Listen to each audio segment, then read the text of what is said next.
తెలుసుకోకుండానే, నేర్చుకోకుండానే లా గురించి తెలీదు, క్రీస్తు గురించి తెలీదు, సంఘము గురించి తెలీదు, కానీ లబలబలబలబల వాగాలి. ఎందుకు అనంటే, ముఖ్యంగా భర్తలు కోల్పోయినటువంటి విధవరాండ్రు ఎవరైతే 50 కంటే తక్కువ వయసులో ఉన్నారో అలాంటి వాళ్ళను వీళ్ళు టార్గెట్ చేసి వాళ్ళకు తర్బీదిస్తే వాళ్ళు ఇంటింటికి వెళ్ళి అమలక్కలను చేర్చడం మొదలెట్టారు. ఆ అమలక్కలు వచ్చి సంఘాల్లో మిగిలిన వాళ్ళు ఎవరిని మాట్లాడనివ్వకుండా వీళ్ళే మాట్లాడుతున్నారు.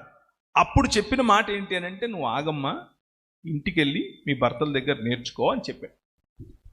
ఆ సందర్భాన్ని తీసుకొని వచ్చి యూనివర్సల్గా ఇప్పుడు మీరు ఏం నేర్చుకోవాలన్నా మీ ఆయన దగ్గర నేర్చుకోవాలి అని అంటే, మీ ఆయన బహుశా ప్రభువుని గురించిన అవగాహన లేనివాడు అయి ఉండొచ్చు. మీ ఆయన బహుశా కొన్నిసార్లు అసలు సంఘమే